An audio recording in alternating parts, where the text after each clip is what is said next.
Amém, gente? Gente, nós temos 4 porções para terminar esse ciclo, né, da Brit Hadashah. E nessas 4 porções, nós temos 2 que precisavam ser ministradas hoje, que na verdade é Apocalipse, do capítulo 1 ao capítulo 11. Mas eu acho que eu só vou conseguir até o capítulo 6. Mas aí no próximo encontro nosso, dia 23, próximo sábado, a gente vai estar anunciando, de repente eu vou aumentar o tempo, de repente de 4 até as 6, né, à tarde, no sábado que vem, para a gente poder conseguir concluir, né, a matéria toda. Vamos ver o que a gente consegue fazer. Mas abra a sua Bíblia em Apocalipse, capítulo 11. Nós tivemos aqui à tarde, 1 horinha, onde nós temos uma introdução. Algumas coisas que nós precisamos compreender para que possamos entrar na compreensão e ter a compreensão de Apocalipse. E basicamente nós falamos aqui sobre simbologia profética, né? Nós falamos que há uma linguagem específica, uma linguagem profética específica. Então, quando eu leio um livro profético, eu preciso entender que ele contém uma gama de linguagem profética muito grande, e que eu preciso compreender a linguagem profética e não de uma forma literal. Existe literalidade, sim, mas normalmente é mais preenchida com um contexto de uma linguagem profética. E nós vimos aqui um pouco dessa linguagem profética que a Bíblia traz de forma específica. Falamos também de algo muito importante aqui, antes, para falar de linguagem profética, gente. Algumas pessoas até me procuraram, a própria pastora Márcia, para falar exatamente, perguntar algumas coisas, mas será que não pode ser exatamente como está? Se fala de rua de ouro, não pode ser realmente rua de ouro? Poder pode, qualquer coisa. Agora, o que eu estou trazendo e falando com vocês quando eu falo de linguagem profética, é que poder pode. Mas quando eu leio uma linguagem, vejo uma linguagem profética, aquilo é uma linguagem profética, e assim eu tenho que ver. E o Senhor, para poder falar e revelar algo espiritual, algo que eu não conheço, que os meus olhos nunca viram, Ele precisa falar utilizando o quê? Coisas que eu conheço. Então, se Ele quer falar sobre uma aliança, algo profundo, permanente, Ele vai usar o casamento como exemplo. Se Ele quer falar de algo de valor, né, Ele vai usar uma pedra preciosa. Então, isso é uma linguagem profética. Então, eu não posso dizer, se a rua é de ouro, mas há ali sim uma linguagem profética. Pode ser? Até pode. Ok? Mas o que nós estamos tratando aqui é da linguagem profética que nós temos aqui. Então, eu não vou falar para você que Satanás no final do tempo vai ser um dragão, né, vermelho de pata e com asa. Isso é uma linguagem profética. Fisicamente não é assim, mas é uma linguagem. Pode ser? Até pode. Né? Até pode, não creio, mas até pode. Mas é uma linguagem profética. Isso é a primeira coisa importante que a gente precisa entender. A segunda questão, que para mim é um ponto fundamental e é onde nós vamos ter crescimento, e crescimento dentro dessa questão da visão da restauração das raízes, é uma coisa que nós passamos aqui chamada, que eu criei um nome, chamado espelho profético, ou que é um fato histórico, um acontecimento histórico, mas que na verdade ele reflete algo profético, que também nós podemos chamar de sombra do porvir. É uma imagem, ou melhor, você não tem ali a plenitude, mas tem um fato acontecendo que revela um acontecimento profético, que revela algo que será pleno no futuro. Então nós temos, quando nós olhamos para as Escrituras, a gente precisa estar com a nossa visão, né, pronta para compreender isso. Então nós temos diversos fatos históricos que apontam, que são espelhos, reflexos de coisas que vão acontecer, coisas inclusive que já aconteceram. A gente vê a vida de Yeshua, a primeira vinda de Yeshua, ou Mashiach, na vida de José. Nós vemos ali na vida de Jonas, nós vemos fatos históricos, gente, mas que revelavam algo profético. Eu preciso que você compreenda isso, que você entenda isso. A gente vê o sacrifício, né, lá no Gan Eden, Nós vemos no sacrifício de Isaac datas específicas, gente. Nós vimos aqui que Abraão pegou o seu filho no dia 10 de Aviv, saiu de casa, foi a um monte, a um lugar que o Eterno ia mostrar. 3 dias depois de caminhada, ele parou, olhou o monte ao longe, né? Então no 13º dia de Aviv ele viu, avistou o monte, e aí ele foi com seu filho, pediu os servos para parar ali, esperar ali. E eu imagino ele caminhando ali um dia, e no 14º dia de Aviv, ele oferece o seu filho. Aquilo era um fato, aconteceu? Aconteceu.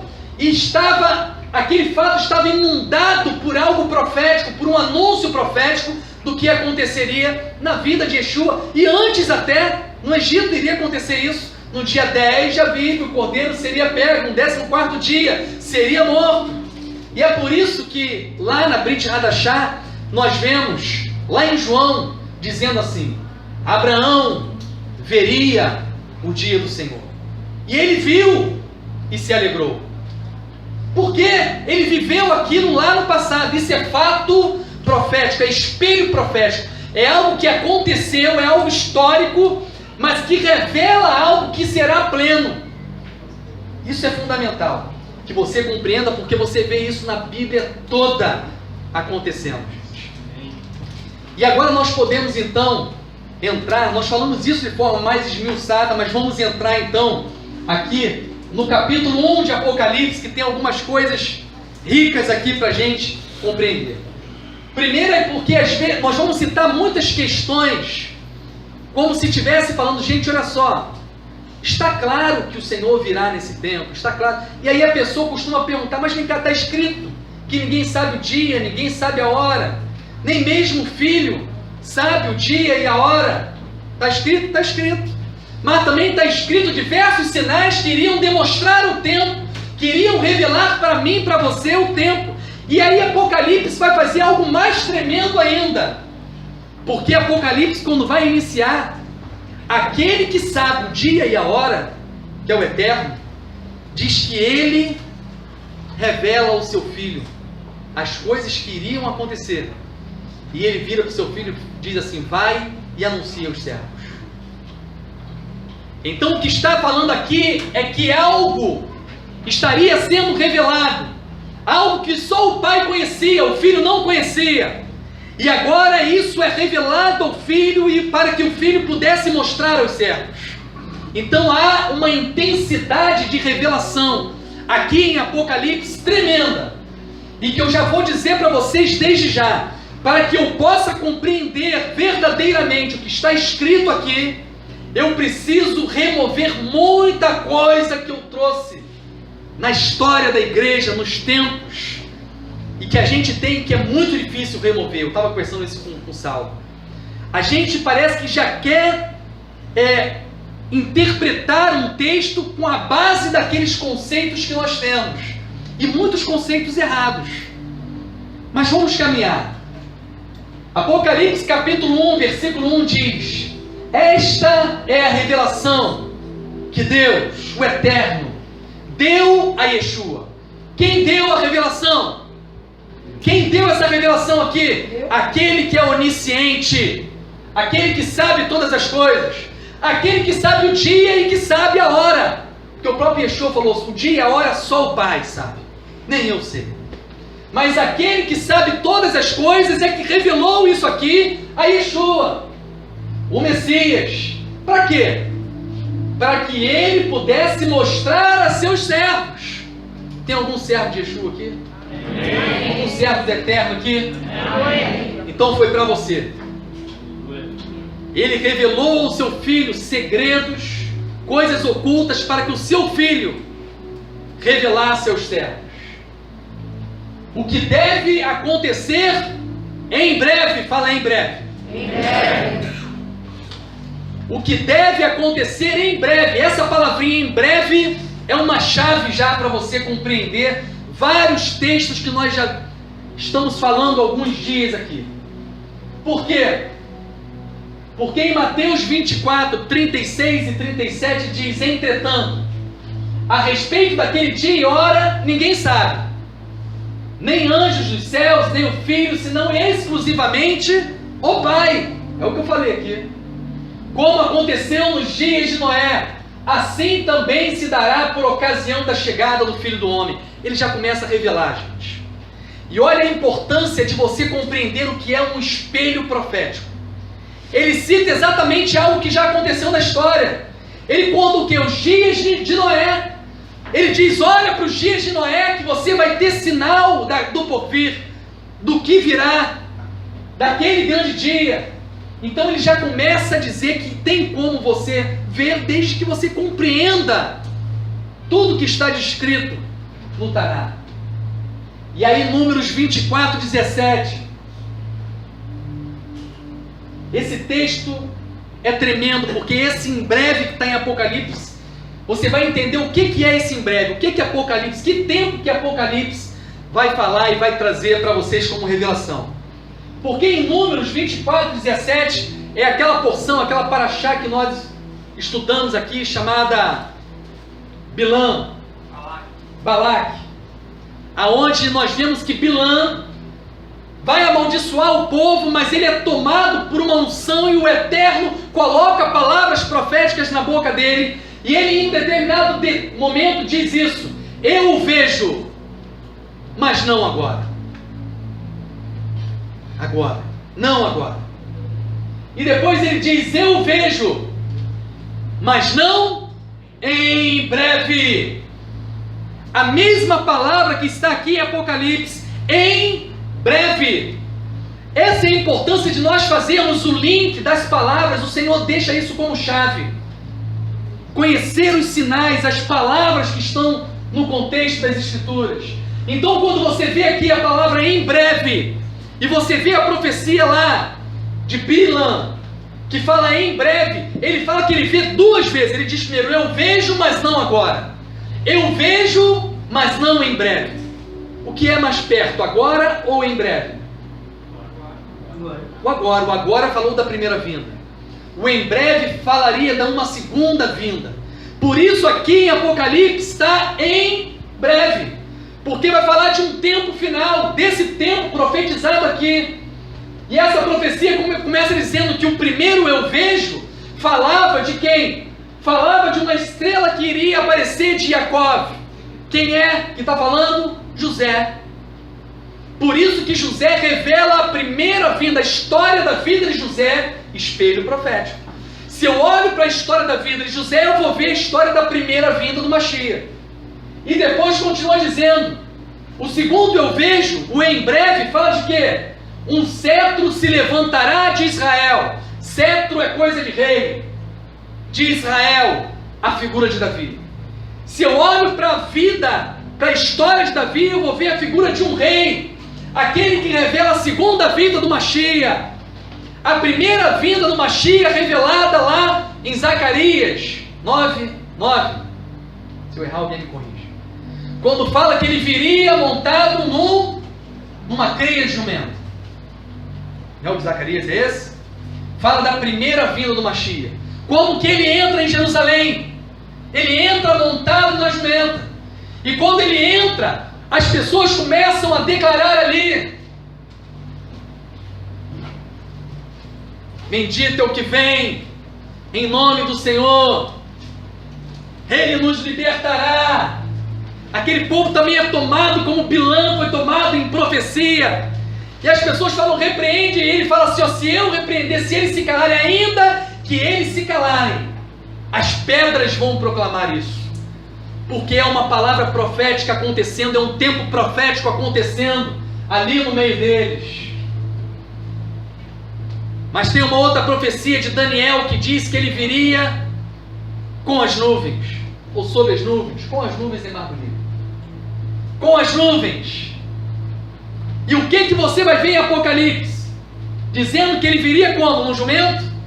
Não, Apocalipse vai mostrar ele vindo sobre as nuvens.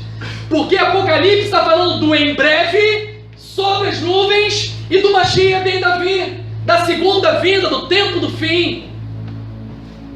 E isso é o que começa a ser narrado aqui no capítulo 1 de Apocalipse. E ainda diz assim, que seria abençoado é quem lê e ouve as palavras da profecia. Ainda tem uma palavra de bênção para a sua vida. Você que lê, você que observa o que está descrito aqui. Apocalipse, capítulo 1, do versículo 10 ao versículo 18, diz assim: achei-me no Espírito, olha o que João fala. Achei-me no Espírito, no dia do Senhor.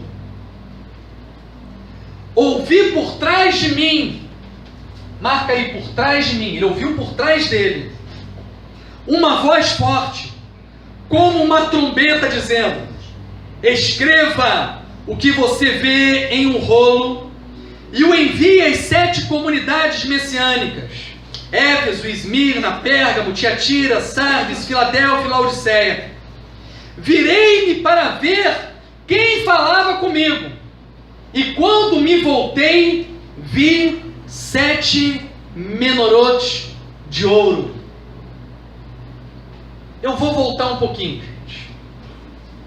Eu falei que eu consigo revelar Apocalipse quando eu olho para a história, porque tudo que vai acontecer já está sendo contado e narrado desde o princípio. Isaías capítulo 46. Isaías, o profeta Isaías, capítulo 46, no versículo 9, diz: lembrem-se do que aconteceu no princípio. Olha para o princípio. Tempos atrás, eu sou Deus, não há outro. Eu sou Deus, e não há ninguém como eu. Agora preste atenção. No princípio, anuncio o fim. Vou repetir. No princípio, anuncio o fim. Proclamo de antemão coisas que ainda não se realizaram, e digo que meu plano será mantido. Ele anuncia o fim desde o princípio. Então, se eu olho para o princípio, se eu olho para trás, eu vou ver o fim. Ele já deixou tudo claro. O que precisa é que os nossos olhos sejam abertos, que nós venhamos a compreender a sua revelação. E olha o que acontece aqui em Apocalipse, no capítulo 1.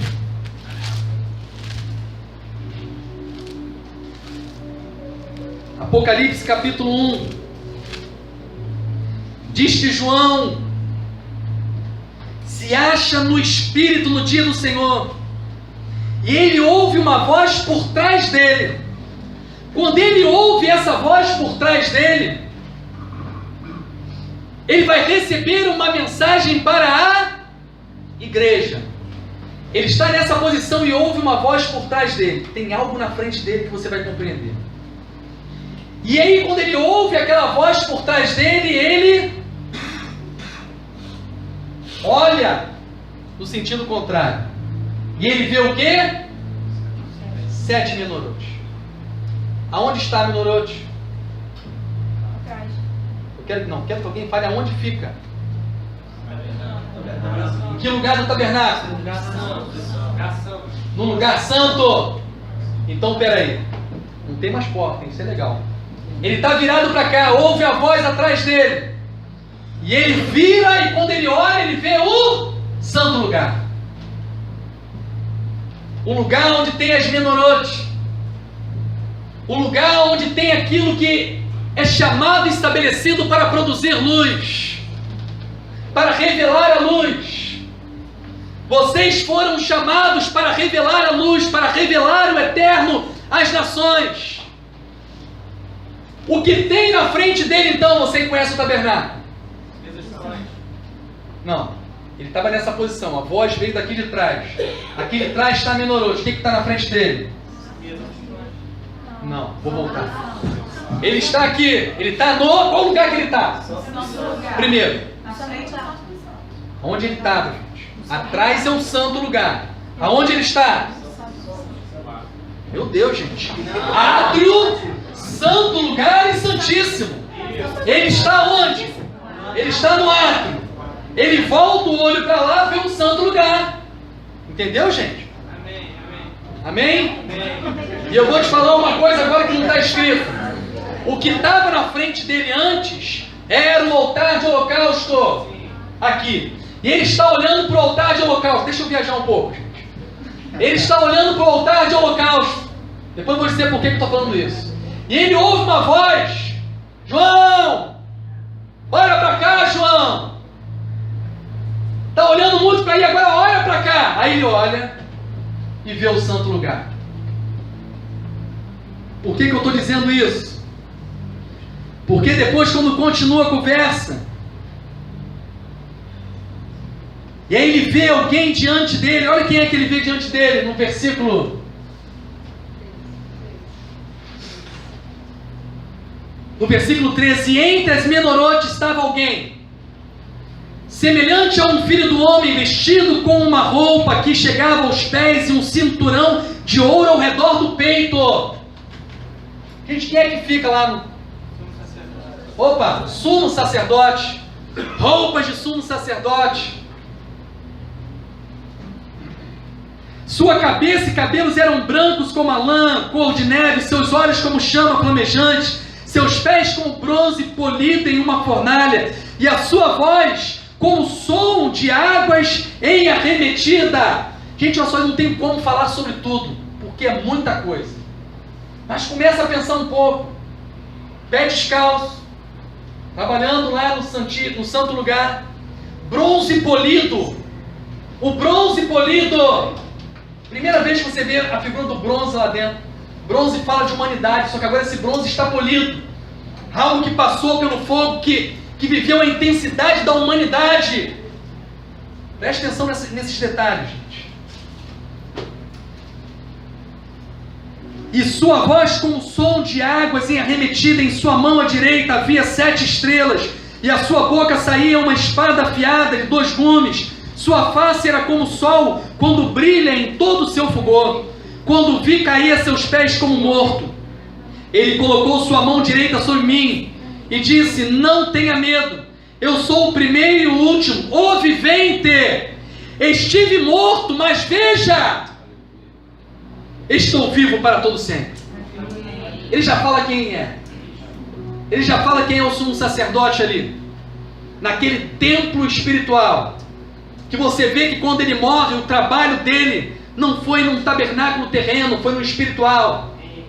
Por isso não foi um holocausto de animais, mas a própria vida. Isso a gente vê nas escrituras. E tenho as chaves da morte e do Sheol. Portanto, escreva o que vê, tanto o que acontece agora, depois a gente volta aqui, como o que acontecerá em seguida. Este é o significado secreto das 7 estrelas que você viu em minha mão direita, as 7 menorotes de ouro. As 7 estrelas são os anjos das 7 comunidades messiânicas. E as 7 menorotes de ouro são as 7 comunidades messiânicas.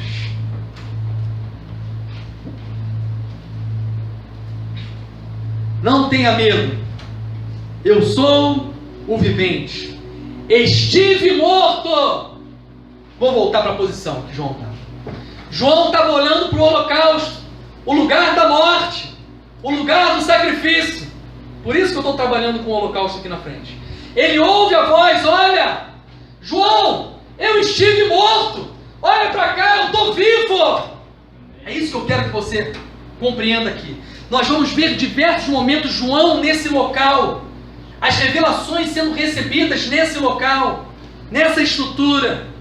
Você vai ver logo em seguida o trono, o lugar que representa o Santíssimo. Então essa questão de você ver o tabernáculo aqui é fundamental para a sua compreensão. E ele diz: escreva o que você vê, tanto o que acontece agora, como o que acontecerá em seguida. Espelho profético. O que João, porque algumas pessoas falam, não, o que João estava vivendo, toda a revelação de Apocalipse, há quem diga isso, teoria histórica fala disso, é o que estava acontecendo naquele tempo dele. Nada mais é o Apocalipse do que o João estava vivendo e o tempo que ele estava vivendo. Era. Tá certo, o cara que fala isso tá certo. Mas é só isso? Não. Porque isso que você está vendo acontecendo nesse tempo histórico vai acontecer em sua plenitude lá na frente. Espelho profético. Sombra do porvir. Um fato histórico, um tempo histórico, mas que aponta para uma plenitude lá na frente. Por isso que se você olhar para a história, você vai ver um monte de anticristo. Vai ver pessoas que eram a figura do anticristo na história, buscando o extermínio do povo de Deus. Mas era a plenitude? Era realmente o? Não. Foi um espelho profético. E aí nós entramos aqui no capítulo 2. O capítulo 2 e o capítulo 3 vai falar das 7 igrejas. As 7 igrejas da Ásia. E eu sei que você já estudou, o Led andou falando aqui, falou sobre as características de cada uma daquela igreja. O que tinha de positivo e o que tinha de negativo, as repreensões, o elogio e a repreensão. Tudo isso foi falado. Muitos pegam aqui, passa mais uma vez para mim. Se você analisar, na verdade, o caminho, a trajetória, e o Led também falou disso, forma exatamente um sentido de um relógio. A entrega das cartas tem um sentido do relógio, horário. Porque está falando de um tempo, sim, está falando de um tempo. E existem muitas interpretações das cartas falando que elas estão relacionadas a tempos da igreja. Mas eu não quero perder um tempo aqui com isso, que a gente tem pouco tempo. Eu quero falar de uma outra revelação. Eu quero dizer que, assim como tem, olha como é que o espelho profético é importante. Assim como isso pode estar revelando os tempos que foram vividos da igreja, na verdade isso aqui também revela um tempo do porvir. E sabe que tempo é esse? Agora deixa eu pregar, porque agora é o que o Eterno me falou aqui no meio do louvor. O tempo que está sendo dito aqui quando fala das igrejas, fala de um tempo de juízo, mas um juízo disciplinar. E juízo sabe para quem? E sabe com quem começa o juízo? Depois dessa introdução do capítulo 1, entramos no capítulo 2, juízo sobre a igreja. Carrado. Primeiro juízo. E esse juízo é disciplinar. Vai vir de encontro com a igreja. Vai vir de encontro com aqueles que foram chamados para ser luz. E aqui tem algo sério. Por que tem algo sério? Porque nós estamos vendo uma igreja corrompida. Nós estamos vendo uma igreja servindo a outros deuses. Igrejas principalmente servindo a Mamon. Tudo é dinheiro. Pastor vive de dinheiro. Campanhas, inclusive usando aquilo que foi estabelecido como santo pelo Senhor. Usando festas que foram estabelecidas para revelar a glória, o tempo de Deus. E agora você viverá a remoção do decreto se você der R$500 e mais um jejum, aí o decreto seu será alterado. Sabe como estão essas igrejas aí, gente? E sabe por que a igreja está assim? Porque o líder está corrompido, mas o povo é um povo ganancioso. Porque só faz isso quem é ganancioso. Não é quem tem ousadia, não. Isso é mentira do líder. Você tem ousadia, não é ousadia. Tu é ganancioso. Quem trabalha com investigação sabe como trabalha o 171. Ele trabalha com a ganância do outro. Só é enrolado por 171 quem é ganancioso. Então, se você foi enrolado, meu amigo, primeiro olha para o seu coração e busca que Deus trabalhe no seu coração. Porque você só se envolveu com aquele 171 e só caiu naquela armadilha porque ele te ofereceu uma coisa que é fora do normal e você quis. Porque você quis se dar bem. Entendeu? É isso que a liderança está fazendo hoje no meio da igreja. As pessoas estão querendo construir. O problema não é nem ser grande igreja, porque eu acho que se o número de pessoas é grande, eu tenho que ter um espaço maior. O problema não é esse. O problema é que o cara tem um espaço grande, mas ele quer encher de ouro. E ele quer fazer tudo isso. E está cheio de pessoas necessitadas dentro da igreja. Porque se tivesse todo mundo abastado, glória a Deus. Se ninguém precisa de mais nada, glória a Deus. Mas gente ali no banco da frente passando necessidade, desempregado. E eu gastando o dinheiro porque eu quero colocar aqui uma cadeira com estofado de veludo, pintado com pó de ouro. Capítulo 2 e capítulo 3 de Apocalipse é para esses. E que possamos nós vigiar. Nós precisamos vigiar para que nós não venhamos ver esse juízo sobre a nossa vida. Precisamos vigiar aqui também. Amém. Se em algum momento você vê que o líder que foi estabelecido aqui está falhando em algo, está dando a prioridade a algo relacionado à riqueza em troca de um irmão que está precisando, venha e fale, por favor, para que esse juízo não venha sobre mim, porque o juízo vai começar aqui. O juízo. Oi? Eu ia para lá, mas eu fui para lá e voltei. Oséias. Oséias vai tratar bem esse tempo.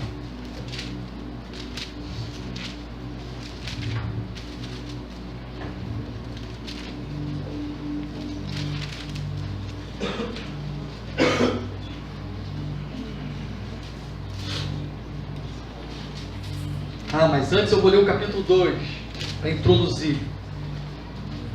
Capítulo 2 do profeta Oséias. Essa foi a palavra que o Senhor ministrou no meu coração aqui. Digam a seus irmãos, meu povo e suas irmãs compadecida, repreendam sua mãe, repreendam-na, pois ela não é minha mulher, e eu não sou seu marido. Ela deve retirar sua prostituição de seu rosto e seus adultérios dos seus seios. De outro modo, eu a deixarei nua, e a deixarei como no dia de seu nascimento. Farei dela um deserto, eu a tornarei como a terra seca, e a matarei de sede. Não terei piedade de seus filhos, pois eles são filhos de prostituição. A mãe delas se prostitui, deles se prostitui. O que aqui engravidou deles comportou-se sem nenhuma vergonha. Ela disse: seguirei meus amantes, e me deram comida e água, lã, linho, azeite de oliva e vinho. Portanto, bloquearei seu caminho com espinhos, e levantarei uma cerca, para que ela não encontre suas sendas. Ela seguirá atrás de seus amantes, mas não os alcançará. Ela os procurará, mas não os encontrará. Sabe quem é o amante? A riqueza dela.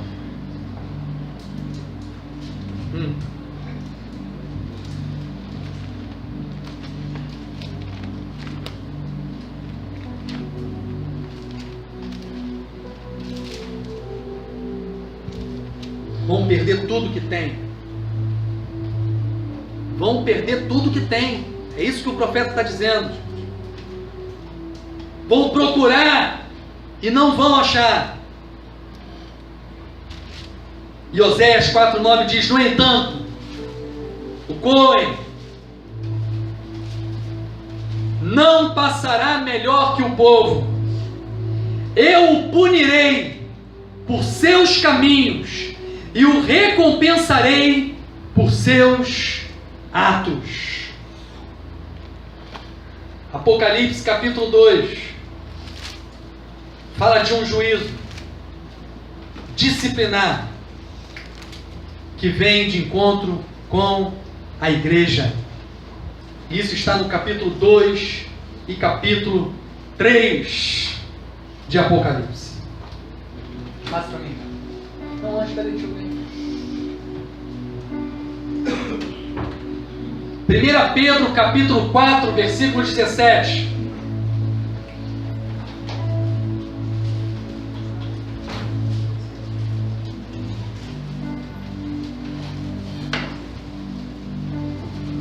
Pedro 4,17 diz: porque chegou o tempo para o início do juízo. E ele começa pela casa de Deus. O juízo começa pela casa de Deus. Por isso o início aqui em Apocalipse já é dirigido às igrejas. A igreja, a Carral. E aí no capítulo 4, agora passa, vai falar da visão do trono. Agora eu vou avançar no tabernáculo. O caminho está aberto, gente. O caminho está aberto.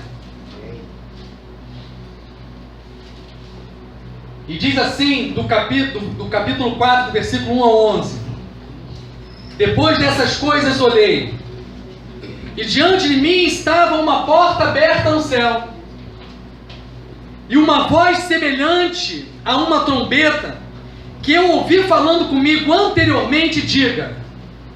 Sabe por que é a mesma voz? Quem dá acesso? Quem é a porta? Quem dá acesso é Ele, é o mesmo. O mesmo que deu acesso ao primeiro do átrio para o santo lugar é o mesmo que dá acesso do santo lugar ao santíssimo. Só por Ele e por meio dele acessamos. Que eu ouvi falando comigo anteriormente disse: suba para cá e lhe mostrarei o que deve acontecer depois dessas coisas.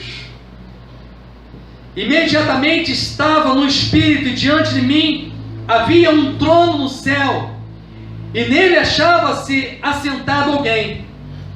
Aquele que estava assentado brilhava como, na minha versão está diamante e rubis.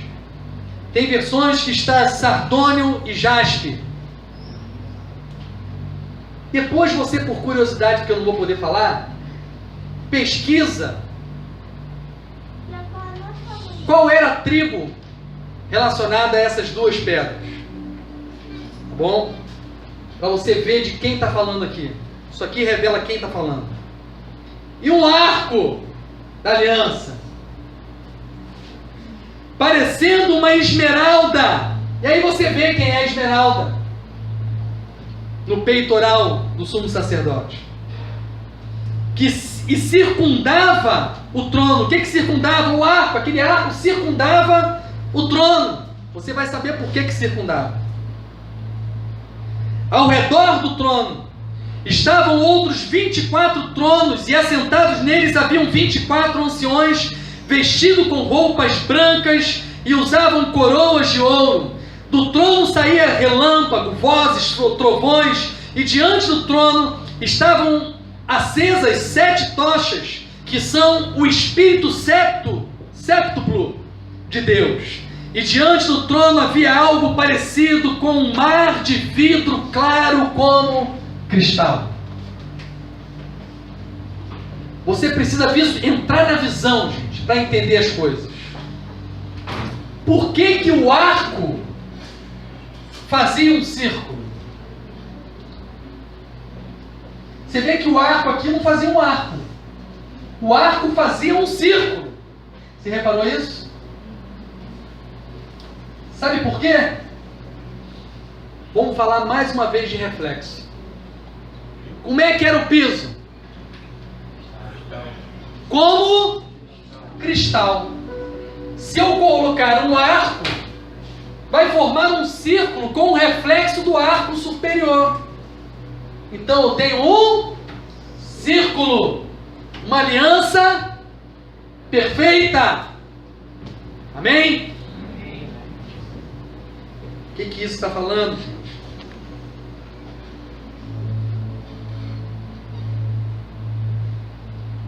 Fala de 2 tempos. Num tempo em que a Torá estava estabelecida, de uma aliança firmada no monte, E fala de uma aliança firmada, onde aquela mesma instrução agora é trazida para dentro do coração. Eu vejo agora aquilo que é um reflexo no cristal se tornando algo pleno. E quando as Escrituras falam que o que o Mashiach trouxe foi a plenitude da Torá, essa plenitude é a plenitude de entendimento. Não é que ele veio acrescentar algo que estava imperfeito, porque a instrução do Senhor é perfeita. Só que o homem distorceu, inseriu imperfeições, e o Mashiach então vem para fazer o quê? Para tornar pleno o entendimento dela, a compreensão dela. E o texto diz: no centro, 4 seres viventes cobertos de olhos, tanto na frente como atrás. E ele vai narrar agora como é que eram esses seres viventes que estavam ali. Ele diz que o primeiro ser vivente parecia um leão, o segundo parecia um boi, o terceiro ser vivente tinha um rosto que parecia humano, e o quarto parecia uma águia em voo. Cada um dos 4 seres viventes tinham 6 asas, repletas de olhos, tanto ao redor como por baixo das asas. Dia e noite repetem sem cessar: Santo, Santo, Santo é Adonai, o Deus dos exércitos celestial. Aleluia! Quem são esses 4 seres viventes? Misteriosos aqui. Nós olhamos 6 asas. Não é isso que diz aqui? Só que você vê algo diferente das profecias. Quando você olha a profecia, mostra um ser com 6 asas, só que as asas cobriam antes. Pelos profetas, apareciam sempre esses serafins cobrindo, com 2 asas cobrindo os pés, com 2 asas cobrindo o rosto e com 2 asas voando.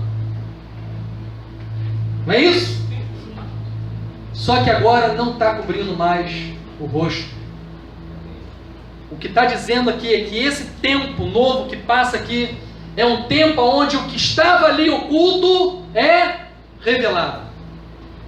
E aí você tem a revelação de um ser, e diz que a primeira revelação revela o homem, a segunda revelação traz a revelação do touro, depois a revelação de uma águia, a revelação do leão.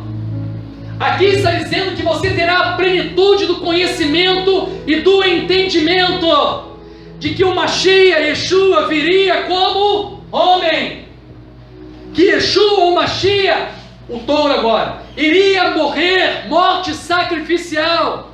Que Yeshua, o Mashiach, iria ressuscitar, ser exaltado, elevado aos céus, águia. E que Yeshua, o Mashiach, iria retornar agora para reinar, leão. Temos a revelação da plenitude, da profundidade disso, aqui concretizado, o fechamento de tudo isso aqui sendo revelado. Alguns pegam e até fazem a relação com os evangelhos, né? Mateus, Marcos, Lucas e João. Eu posso ver dessa forma? Sim, porque ali nos evangelhos eu tenho a revelação exatamente disso. Dele como homem, dele morrendo como um sacrifício, dele ressuscitando e dele sendo rei, estabelecendo o seu reino. As boas novas. Eu tenho aqui a profundidade da revelação do que é, do que são as boas novas. O Mashiach veio, morreu por mim, morreu por você, foi exaltado, subiu aos céus e vem estabelecer o teu reino e nós reinaremos com ele. Aleluia! Glória a Deus, faça para mim. Capítulo 5, estamos chegando no 6. Capítulo 5 vai falar de um rolo, ele vê um rolo com 7 selos. E do versículo 1 ao 9 diz assim: então vi na mão direita daquele que está sentado no trono um rolo escrito de ambos os lados e selado com 7 selos. O rolo está escrito por dentro e está escrito por fora.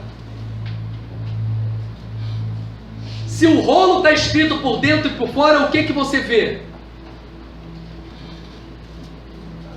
O que está escrito por fora. E o que está escrito por dentro você vê? Você não vê. E vi um anjo poderoso proclamando em alta voz: quem é digno de abrir o rolo e romper os selos? Mas ninguém no céu, na terra ou debaixo da terra era capaz de abrir o rolo e olhar o que havia nele.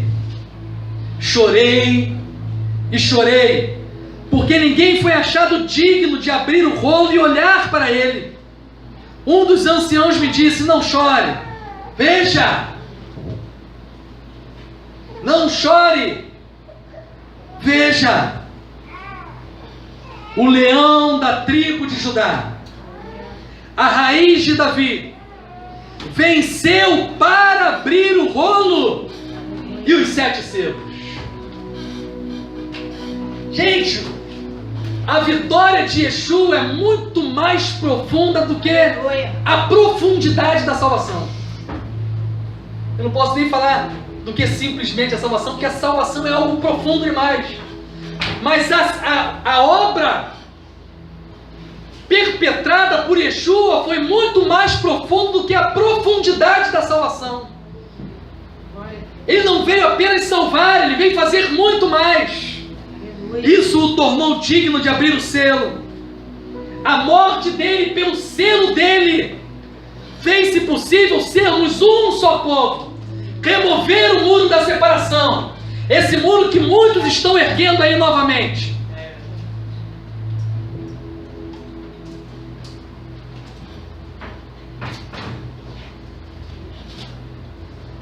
E continua dizendo: venceu para abrir o rolo e os 7 selos, e então eu vi um cordeiro.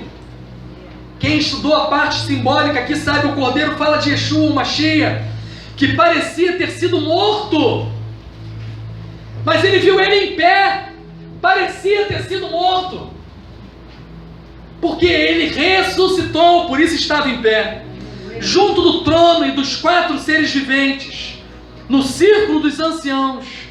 Ele possuía 7 chifres. Chifre nós vimos hoje cedo: poder, autoridade.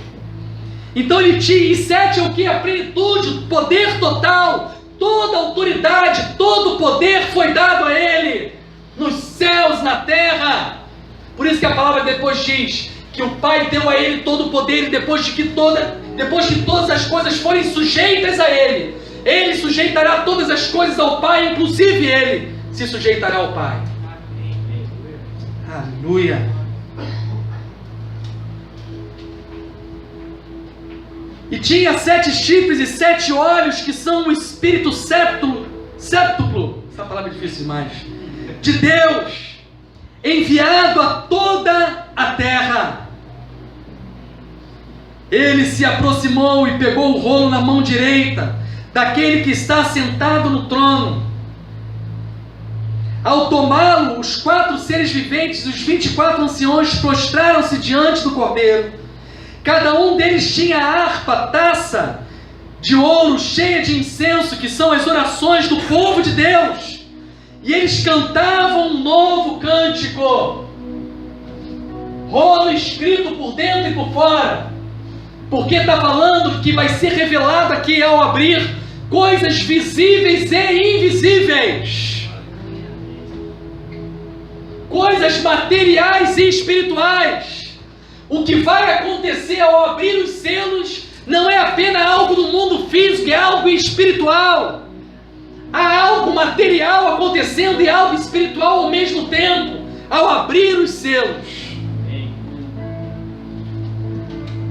Pelo que toda visão, vos é como palavras de um livro selado, que se dá ao que sabe ler, dizendo: por favor, lê isso.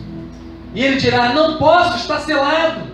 Está lá em Isaías 29:11. Somente com o rompimento de tais selos, o mistério da vontade de Deus seria revelado.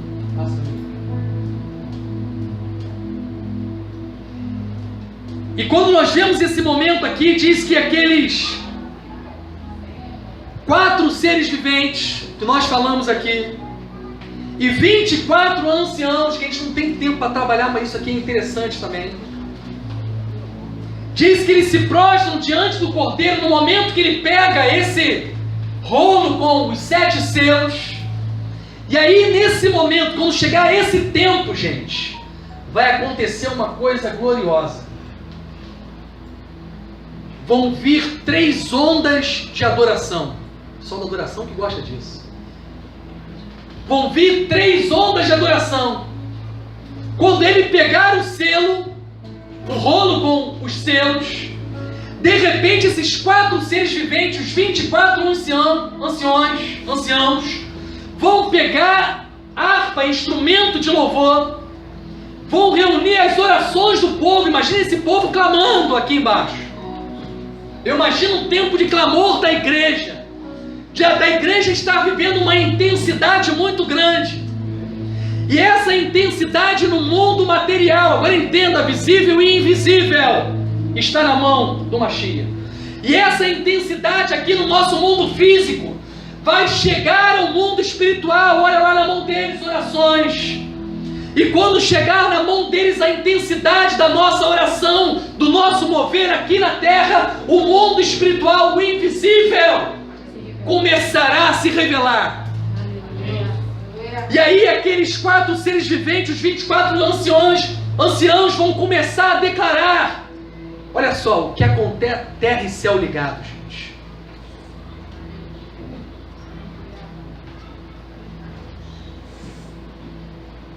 Terra e céu, presentes aqui agora unidos como 2 testemunhas, trazendo à existência a promessa. Aleluia. O cumprimento de algo que foi prometido.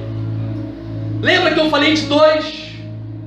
2 na Bíblia revelando testemunha. O tempo todo. Quando nós vemos pacto, aliança, quando nós vemos ali firmar aliança, eu falei ontem aqui, na verdade esse conceito nosso de firmar, fazer aliança, dentro do contexto judaico, não é firmar, é cortar aliança.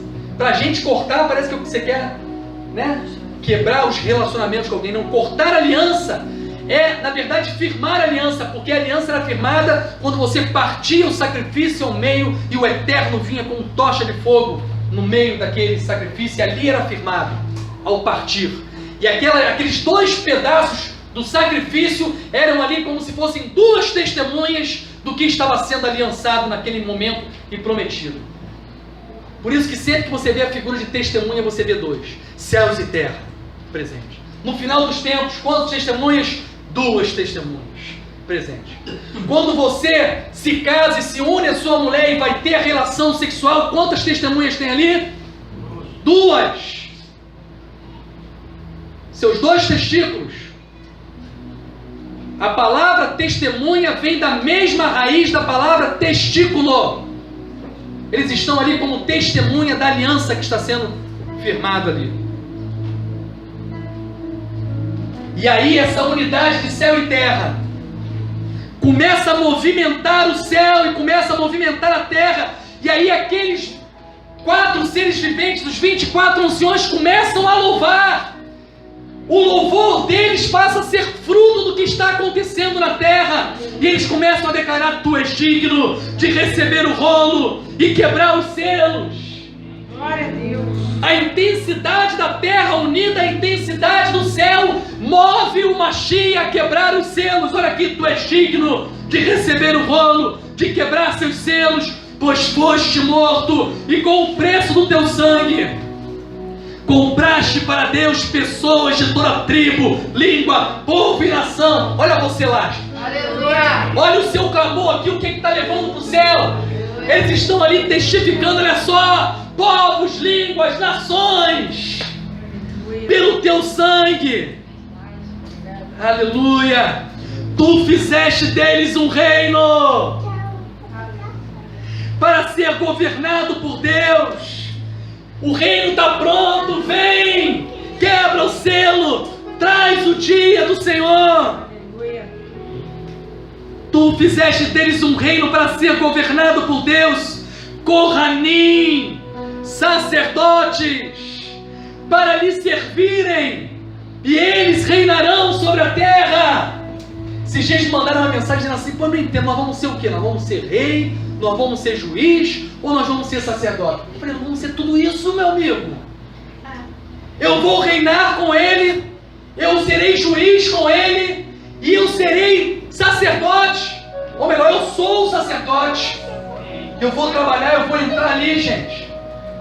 Eu vou entrar ali no átrio, no santo, no santíssimo. Eu vou estar ali, servindo com ele, servindo o eterno com ele. Digo que eu estou entrando em tudo porque agora não tem mais divisão, não tem mais impedimento. Amém. E olha lá. E eles reinarão sobre a terra. Então olhei e vi um som de um grande número. Olha só a segunda onda. Depois que isso aconteceu, o céu foi abalado de tal forma que agora todos os anjos, antes eram o quê? Os 4 seres, os 24 anciões, aqueles que estavam ali mais perto. Agora todos os anjos, miríades, milhares e milhares de anjos vão ver aquilo que está acontecendo. E eles não vão aguentar.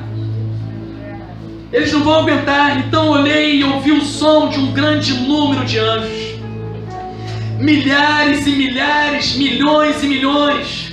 Todos eles estavam em volta do trono, bem como os seres viventes, os anciões. Eles se unem agora e cantavam em alta voz: digno é o Cordeiro que foi morto de receber poder, riqueza, sabedoria, força, honra, glória e louvor. Aleluia. Quem é que diz que o Mashiach não recebe louvor? Está aqui, ó. Digno é o Cordeiro. Porque quem fez ele digno? O Pai. Quem fez ele digno de receber poder? O Pai. Quem deu a ele poder? O Pai. Quem deu a ele a riqueza? Poder. O Pai. Quem deu a ele sabedoria? O Pai. Força, honra, glória, louvor. Quem deu? O Pai.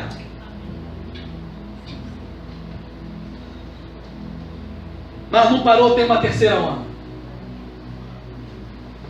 E aí, quando tudo isso está se movendo, terra se moveu, os céus se uniram, agora miríades e miríades de anjos que estavam espalhados se reúnem, entram em meio a essa adoração e esse louvor. E aí agora toda a criação, o salmo que está escrito lá no salmo vai se cumprir aqui agora. Salmo 156, tudo que tem fôlego, louve ao Senhor, louve ao Senhor.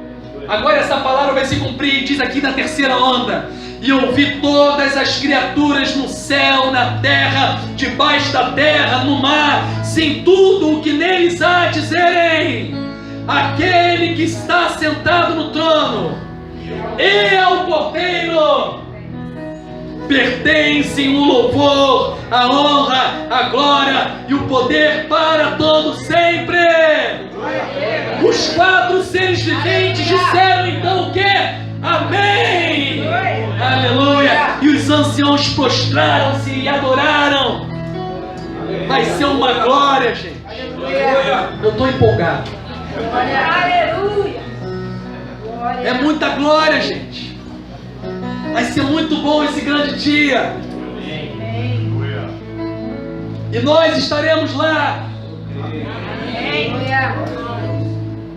Mas estaremos lá porque não vendemos as nossas vestes.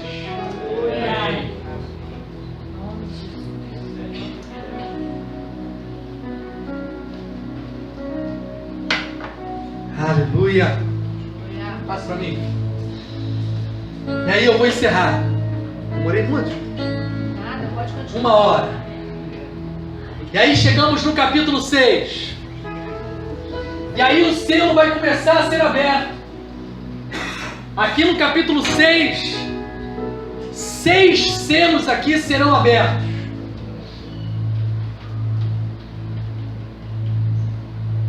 Posso ler tudo, não posso? Tá todo mundo bem, tá todo mundo tranquilo, tá? Então vamos ver o capítulo 6. A seguir observei quando o cordeiro rompeu o primeiro selo dos 7 selos. Ouvi uma voz, ouvi um dos 4 seres viventes dizer, com voz de trovão, vá! Olhei e diante de mim, estava um cavalo branco, circula branco. Isso é importante. Seu cavaleiro segurava um arco e recebeu uma coroa, e ele cavalgou como um conquistador. Como um conquistador. Para conquistar.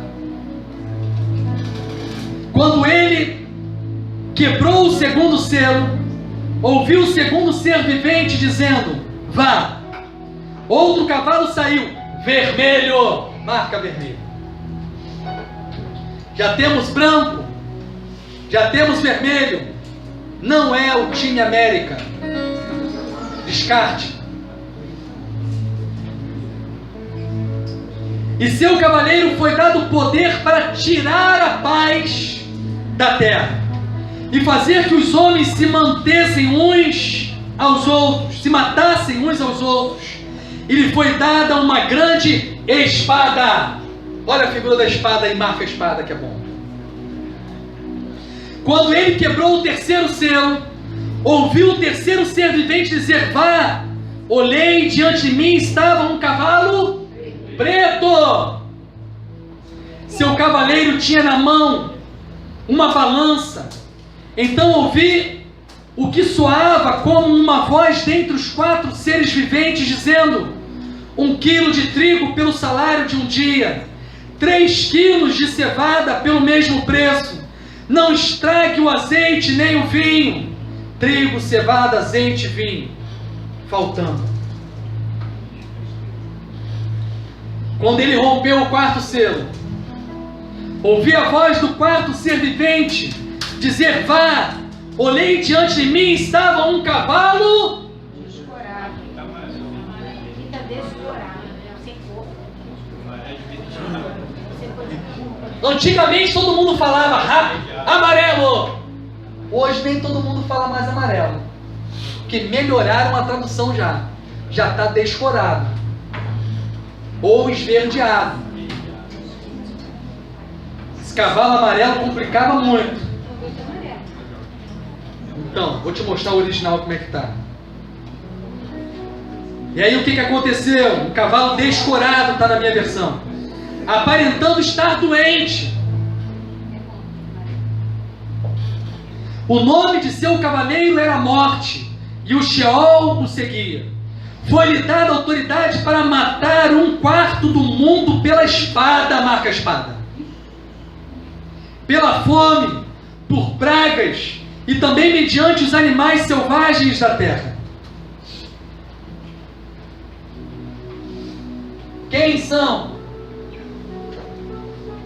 esses 4 cavaleiros? E aí a importância da questão simbólica. Vão vir 4 caras montados num cavalo? Não. Porque a linguagem é profética. Você não vai ver um cara vindo num cavalo, não. Vestido de todo de preto, não. Nem todo de vermelho. Eu vou te dizer uma coisa. O que vai acontecer é mais natural do que você possa imaginar. Não pense que é algo místico que vai acontecer aqui. É algo muito natural. A palavra grega que foi traduzida para o português por amarelo, aí, é chloros.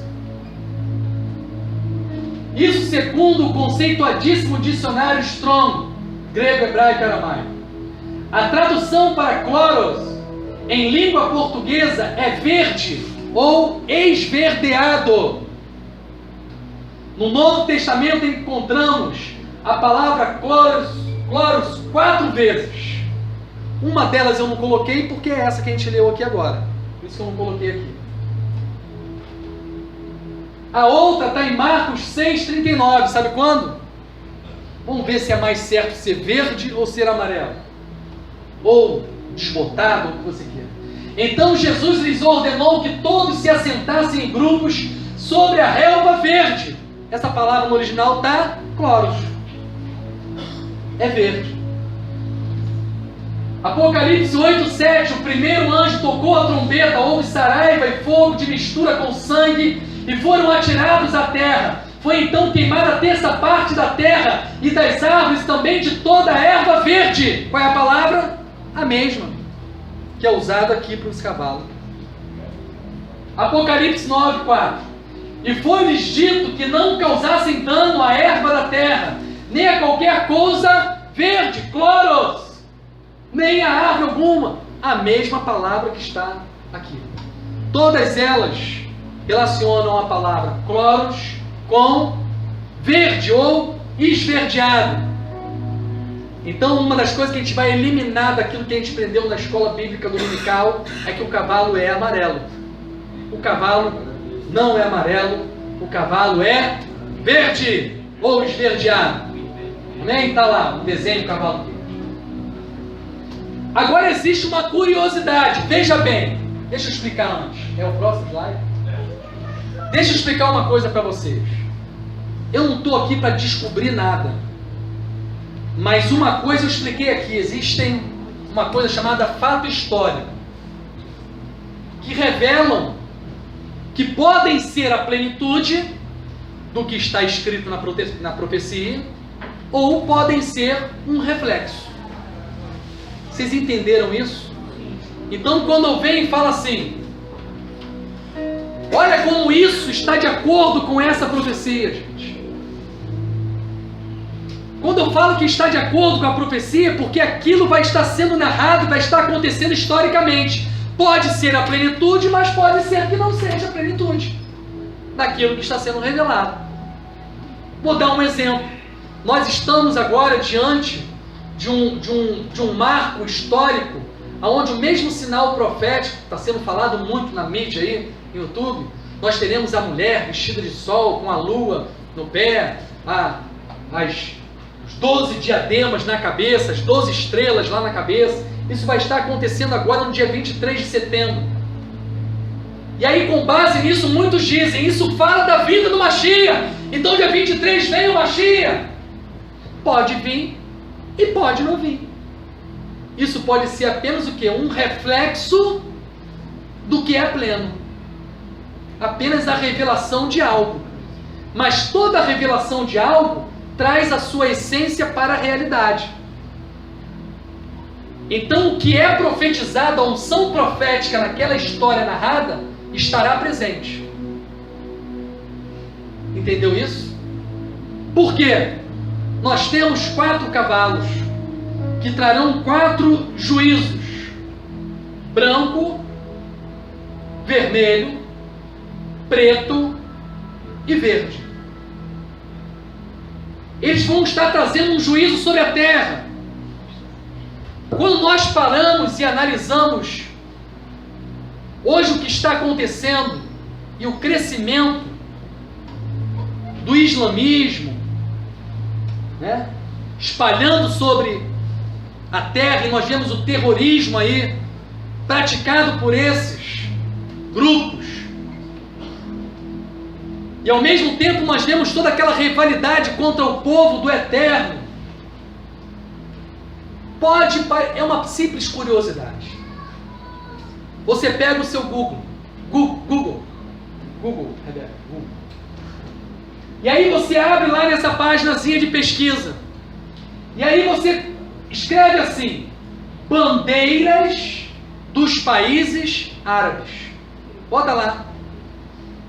Quando você botar lá bandeira dos países árabes, que representa esses países árabes, sabe qual vai ser o resultado da pesquisa? Está aqui. Agora fala para mim qual cor você vê.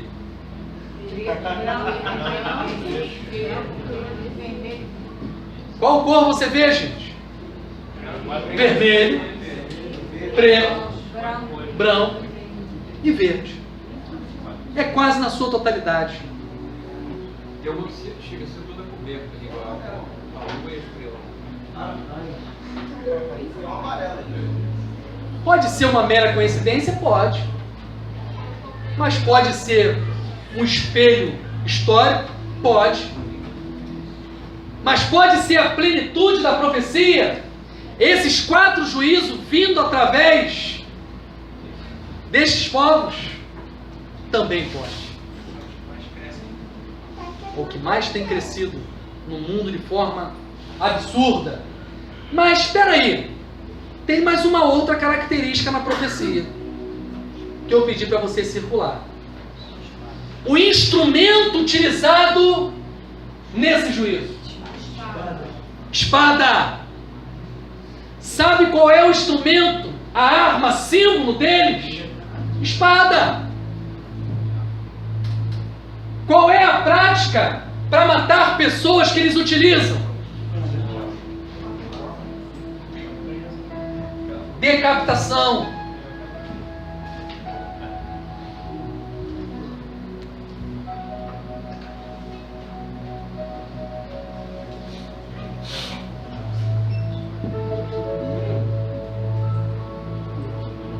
No centro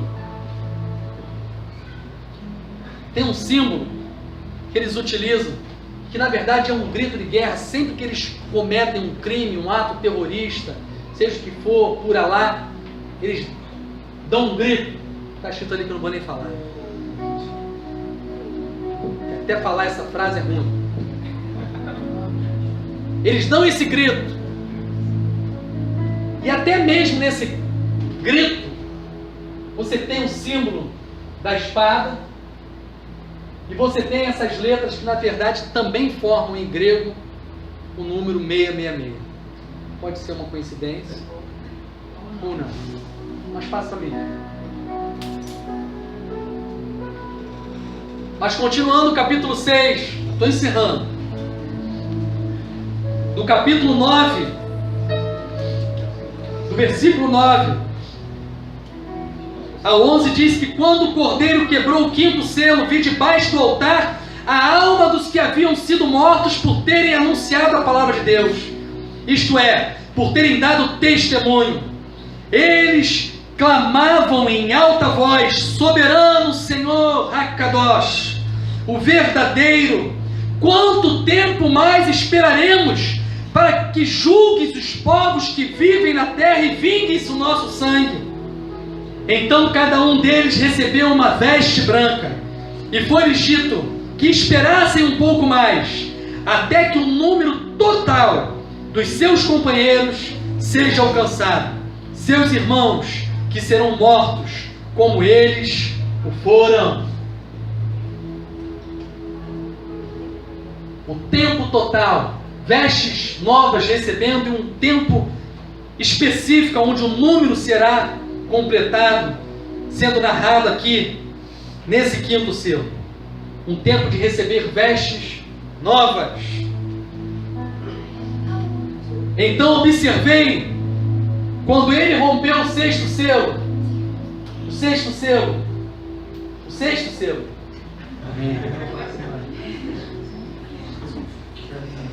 E houve um grande terremoto.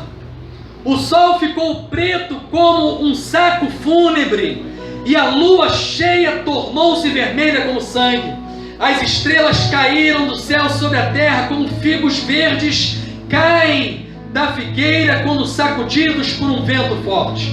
O céu foi se recolhendo como se enrola um pergaminho, e todas as montanhas e ilhas foram removidas de seus lugares. Então os reis da terra, os governantes, os generais, os ricos, os poderosos, de fato todos escravos, livres, esconderam-se em cavernas e entre as rochas das montanhas, e disseram às montanhas e rochas: caiam sobre nós e escondam-nos da face daquele que está sentado no trono. Para, porque ao final eu vou ler com má vontade. O que acontece aqui? Sinais nos céus. Lembra que eu falei aqui no início como a visão que a gente vê é importante? Isso foi estabelecido desde o início ao povo hebreu. Eles precisavam ter a sua vista, a sua visão treinada para compreender o tempo, para compreender quando se inicia um novo dia, quando termina um dia, quando se inicia uma estação, quando termina a estação, quando inicia o mês. Eles tinham que olhar, eles tinham que observar. Lua nova, novo mês. Então tudo era baseado na visão. E o Senhor estabelece os céus, e os céus como sinais, está lá em Gênesis. Os luzeiros estabelecidos como sinais de tempos, como sinais, tempos, estações, dias, anos. E aí diz aqui que haverão sinais no céu. Nós vemos aqui lua escurecendo, sol escurecendo, lua ficando vermelha. Olha a intensidade dos sinais, e nós temos visto muito isso, gente. Isso nunca foi tão comum como tem sido nos últimos dias, e marcando datas específicas. Isso que é mais interessante. Exatamente nas festas estabelecidas pelo Eterno. E aí diz aqui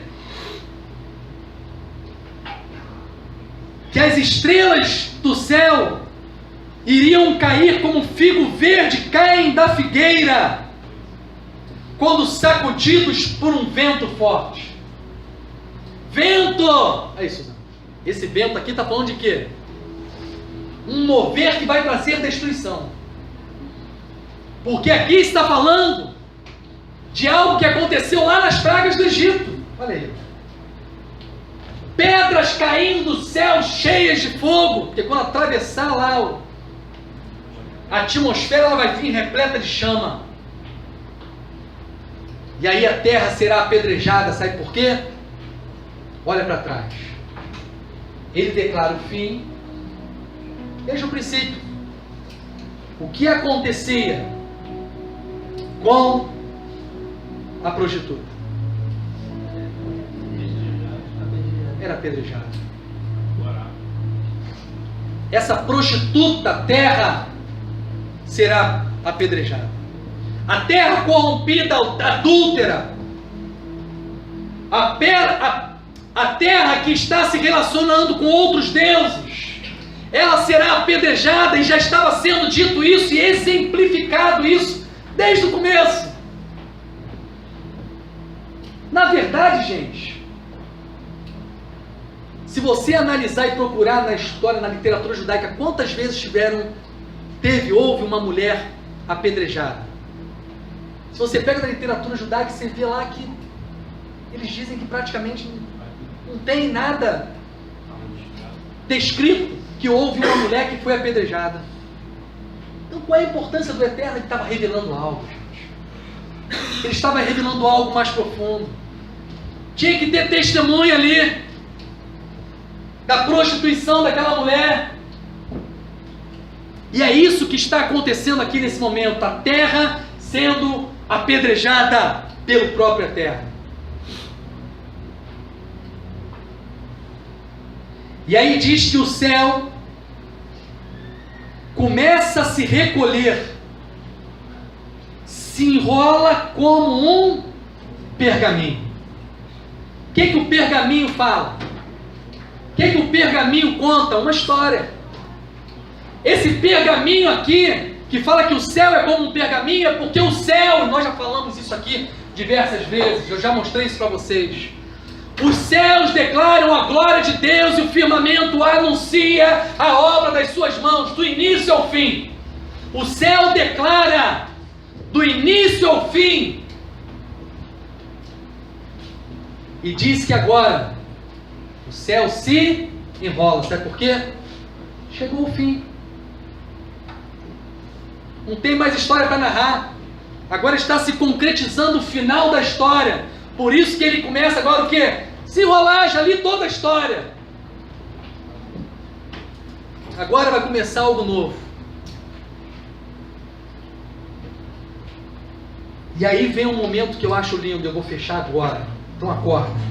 Catuca aí o irmão do lado. Amém, glória. Porque agora, se você dormir, olha o que vai acontecer. Porque agora vem o dia da ira do Cordeiro. Ih, rapaz. O pessoal da graça não vai gostar de ouvir isso, não. A ira do Cordeiro. O Cordeiro vai se irar. Pois chegou o grande dia da ira deles.